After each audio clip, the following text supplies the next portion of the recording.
এবার চোখ রাখছে বাংলাদেশের দিকে, কারণ বাংলাদেশে নৃশংস তাণ্ডব মৌলবাদীদের। আবারও হিন্দু যুবকদের খুন। ফেনীতে দুই হিন্দু যুবককে পিটিয়ে খুন করা হয়। 30 দিনে 8 জন হিন্দু যুবকের খুন হয়েছে ইউনূসের বাংলাদেশে। কোথাও গাছে ঝুলিয়ে পুড়িয়ে মারা হচ্ছে, কোথাও দোকানে ঢুকে আগুন দিয়ে জ্বালিয়ে দেওয়া হচ্ছে। আবার দেখা গেল যে ফেনীতে দুই যুবককে পিটিয়ে খুন করা হয়েছে। হিন্দু দুই যুবককে পিটিয়ে খুন করা হয়েছে।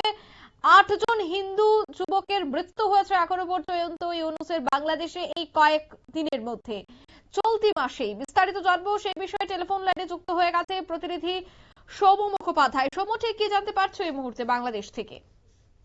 দেখো, ভোট হচ্ছে 12ই ফেব্রুয়ারি এবং তার আগে মৌলবাদীদের তাণ্ডব দিন দিন যেন বাংলাদেশে বেড়ে যাচ্ছে।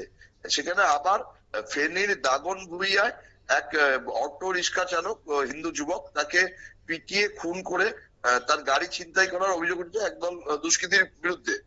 কিন্তু এখনো পর্যন্ত কাউকেই গ্রেপ্তার করতে পারেনি ইউনিসেফ প্রশাসন, কারণ মৌলবাদীদের প্রতি একটা প্রচ্ছন্ন প্রশ্রয় রয়েছে এই ইউনিট সরকারে, এবং তারপরে সংখ্যালঘুদের নিরাপত্তা পুরোপুরি উদাসীন রয়েছে এবং সেই কারণে এই ধরনের ঘটনা ঘটছে। স্থানীয় সূত্রে জানা যাচ্ছে যে 28 বছরের যুবক সমীর কুমার দাস, তিনি পেশায় অটোরিক্সা চালক।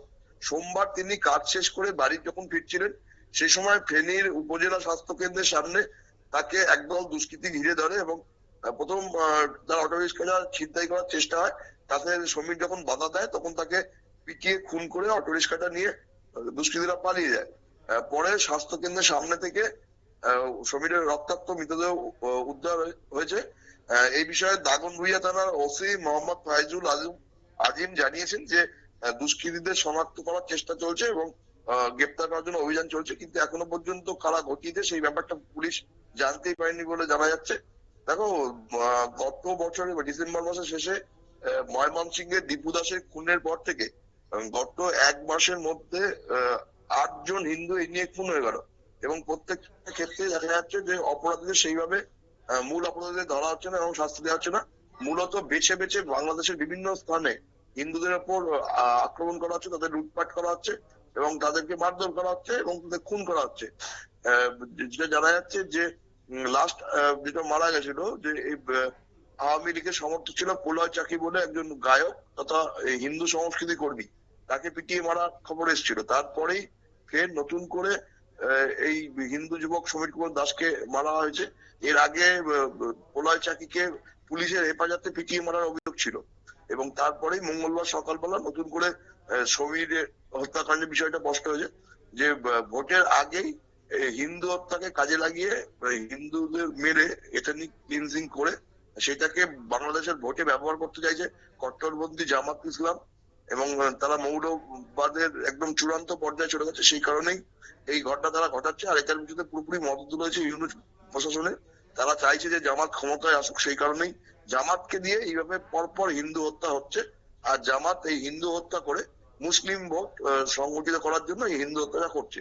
যে ধরনের ঘটনা ঘটছে তাতে বাংলাদেশে নির্বাচনের আগে যে আরো অনেক হিন্দুকে এইভাবে নির্মম হত্যার শিকার হতে হবে সেটা বলাই যায়। অঙ্কিতা, একদমই ধন্যবাদ। অর্থাৎ বাংলাদেশে হিন্দুদের উপর অত্যাচার, হিন্দুদের উপর শারীরিক মানসিক ভাবে নির্যাতন, এইভাবেই কিন্তু মৌলবাদীদের নৃশংস তাণ্ডব চলছে। আর সেই জায়গায় আসন আঁকড়ে ধরে বসে আছেন ইউনূস।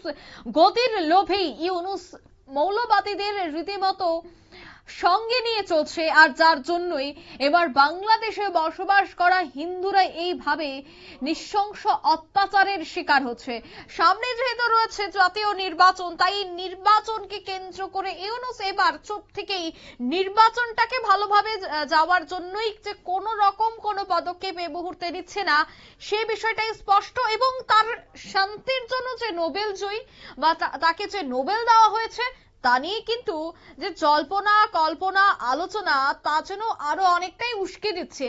কারণ নিজের দেশে একজন কেয়ারটেকার যখন নিজের দেশের শাসন চালাতে পারছে না, নিজের দেশের আইন শৃঙ্খলা ঠিক করতে পারছে না, নিজের দেশের অশান্তিকে শান্ত করতে পারছে না, সেই ইউনূস কি সত্যি শান্তির নোবেল পেয়েছিল? প্রশ্ন নিউজ ভ্যানগার্ড করছে না, প্রশ্ন করছে গোটা বিশ্ব। নিয়ে নিচ্ছি ছোট্ট একটি বিজ্ঞাপন বিরতি, সঙ্গে থাকুন।